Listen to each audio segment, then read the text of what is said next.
Hello dear friends, it's time for a new story out of this world, so let's begin. Almost a year later, I had my first child, she's in the mental hospital, full updated story. I was with my wife for half my life, almost 40. I never thought she would leave her cheat. I really did love her, but it wasn't perfect. We had friends who cheated and she would always say she could never imagine being with anyone but me. A week after our almost 10-year anniversary, she went to visit her parents. The warning signs were everywhere, but I trusted her love for me. She had the signs of a drug addict, never worked for years, personality disorder, always right. What have guys and couples messaging her about sex and hooking up? She would say they annoy her. And was just being friendly, would ignore the sex talk. I should have known better. But she really think you know someone after 15 plus years. She called me every day. But the day before she called to break up, she didn't for days. I knew something was up. And when she did call, it was gaslighting. Demanded I'd get out of the house that day. Lied about wanting kids for almost 10 years. The threats would keep coming.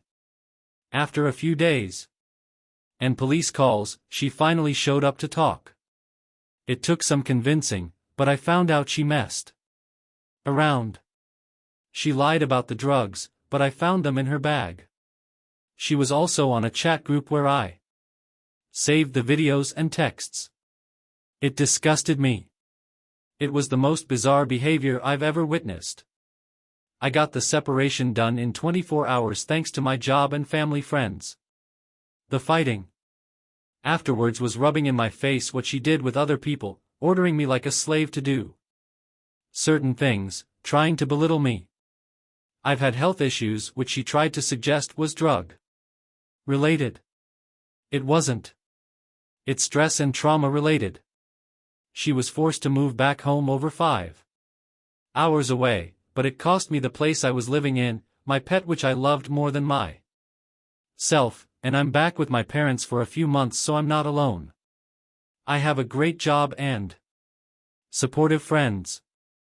Everyone has told me I look much better since I left her, but it feels like people are just being nice. I don't know what happened to her. She never even cried. At one point, I thought I broke through and we could work it out, but she went for a drive and when she returned, she was back to being cold. I even found out she wanted me out of the house so she could have the disgusting people she cheated on me with stay over. I'm not dating. It feels too soon and like I'm cheating, but I'm trying to start a new life. I joined the gym. I get out every day. Whether it's a driver or a walk. My friends have been supportive. I have her blocked on everything. Because my blood pressure would spike just seeing her name, but I wish I could get over the anger. I can't because she's not even sorry. I just needed a vent to be honest. The one person I thought would be there forever treated me worse than anyone in my entire life. She keeps trying to act normal and be friends, but not after what she did. I wish I could send her an email telling her everything I feel, but it would fall on deaf ears. I'll be getting rid of my wedding ring today. Holding on to it is holding on to something that I know will never happen. My relationship was a lie. I wish I could get over the anger, but I can't. How the F do you stop caring about someone you've known for half your life? Update time. I've been doing better, gain weight. Gym 3 days a week, managed to luck into some money, trying to meet new people, but it's hard. At my age, almost 40, but my ex-wife has hellbent on getting the last word. I received a letter from a lawyer, a cease and desist, and never had to be signed for, had no date to reply. And was basically about her ego and for me to stop telling people what she did. Most of it was. The best part was the amount of grammatical errors and typos. The lawyer is real, but from what I can tell, he hardly gets work and only sent this to make a few $100. I didn't bother replying. She wanted a reaction and I wasn't giving her one. A few days later, she began harassing a friend of mine and gave her pet to. She doesn't know her, but made it clear she was concerned about the animal's well-being. She never cared about that animal, wanted to get rid of it the day she told me things were over. It feels like a petty move to try and prove she can get away with what she wants or pretend she actually cared. Luckily, my friends will never talk to her. I'm hoping this ends soon. I'm fairly convinced she has a borderline personality disorder. She's on a lot of medication, drinks, smokes a ton of weed, and stays up all night talking to other jobless weirdos. I want to move on, but she only cares about her self-image, to the point where she'll spend hundreds on a crappy lawyer just to block me from doing anything about her talking to my friends. I know she's unwell, but I hope she gets a life for a rude awakening. Any advice or words of encouragement is appreciated. Update 2. Pointless rant, I guess. Thinking back, I can't believe some of the ridiculous crap they asked for. When it's over. No less than a day or two after D-Day, when she realized money doesn't grow on trees. She asked if she could still borrow the car of her weekend to go get groceries and run errands. This was after trying to kick me out of my own house, costing me my pet, which I loved like a child, bragging about messing around with other people and having her friends threaten me. She would also demand I lift boxes or dishes and place them in certain spots as a means of control. Not asking nicely, pointing and demanding I do it out of nowhere, asking to borrow equipment and tools, etc. Not sure if anyone experienced something similar, but it's something to look back and laugh at now. Makes me realize what they're really like when you're not something they want. Next update. As much as I tried no contact, we had mutual friends who feel like gossiping. Today they told me my ex's wife is in another relationship. Didn't need to hear that. Or want to. As glad as I am to be away from that toxic cheating liar, it still feels like a punch to the throat, leaving and saying it's to work on her mental health when obviously that wasn't the case. It feels like the final lie. This will be a hard few days at it. Thank you to everyone. Didn't sleep much last night, but everyone's advice and input helped. Next update. I haven't posted in a while. Been 4 months since my estranged wife went scorched earth on our lives. Cheating, abusive, threatening letters, etc. I struggled a lot, concentrated on positive energy, but still suffered panic attacks whenever I was alone with my thoughts, especially at night. I made a post a few months ago about dating, asking if it was too soon. Thanks everyone for the advice. I went through with it, and I'm happy. Really happy. I won't go into too much, but we really connected. We love each other's opinions. Always agree on what type of future we want to have, and I've never had sex as physically and emotionally fulfilling as I did with her. We talk every day for hours on end. I know some may think it's too soon, but we connect so well that we have no interest in seeing anyone but each other. It gets better. The end of a relationship only means you can start a new one. I still think about my ex, but without any emotional attachment. Just sad I wasted so much time on her. Sad that her new boyfriend could be a really nice guy and doesn't know what he's in for. But that's not my concern. I'm looking forward to ending this year holding with my new girlfriend in my arms, finally feeling like I have a purpose. This wasn't something I rushed into, but felt natural. We're both taking baby steps, but at the very least I can say it helped me realize how unhealthy my old relationship was. And there's something better out there for everyone. Final update. Almost a year later. I had my first child and she's in the mental hospital. Don't leave my posts memorable.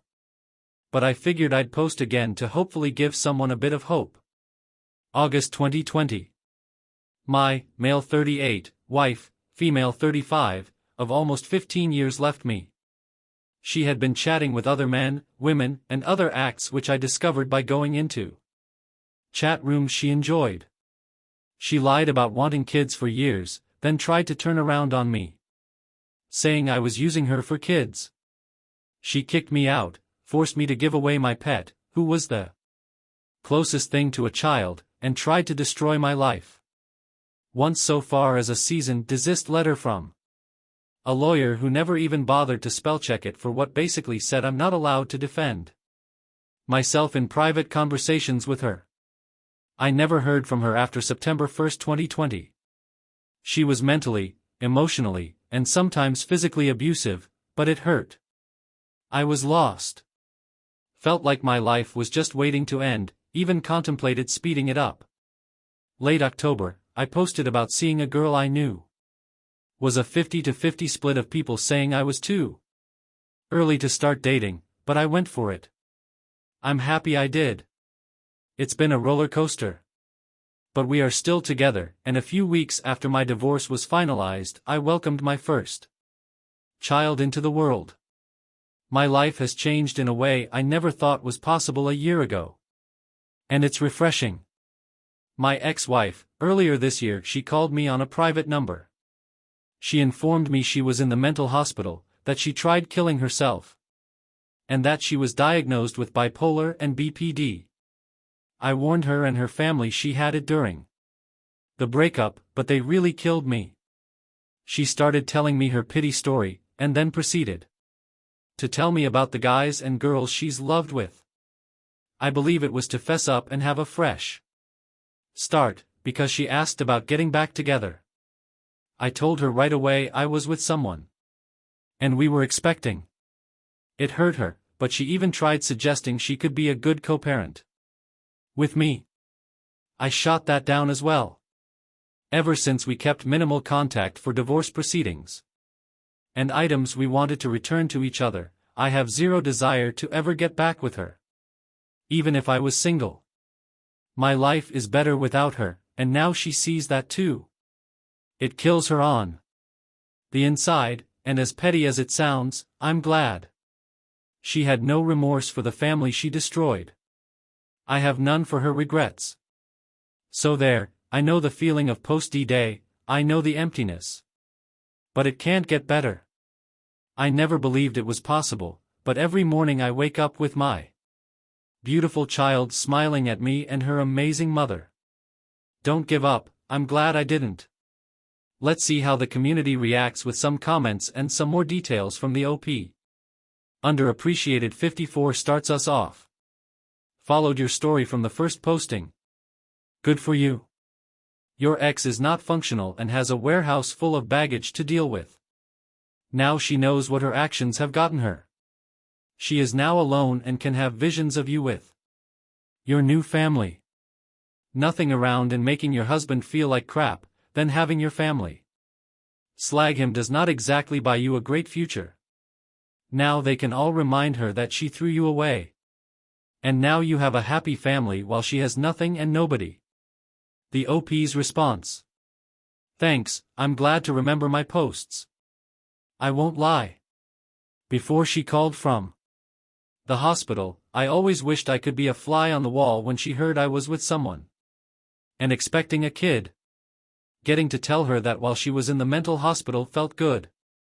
I never wished harm on her, but I think I deserved to tell her she didn't destroy my life. Just the one we had together. Funny thing is, her mother called me right after the mental hospital. Told me how she is doing so much better and that my call helped. Then suggested I knocked up some random girl and the timing doesn't make sense, trying to suggest I cheated and somehow my girlfriend was pregnant longer than 9 months. When my child was born, she called again to congratulate me. This woman encouraged my ex's bad behavior and doesn't care about my life. She just wants to feel like she's a good person by supporting me. I just let her calls go to voicemail.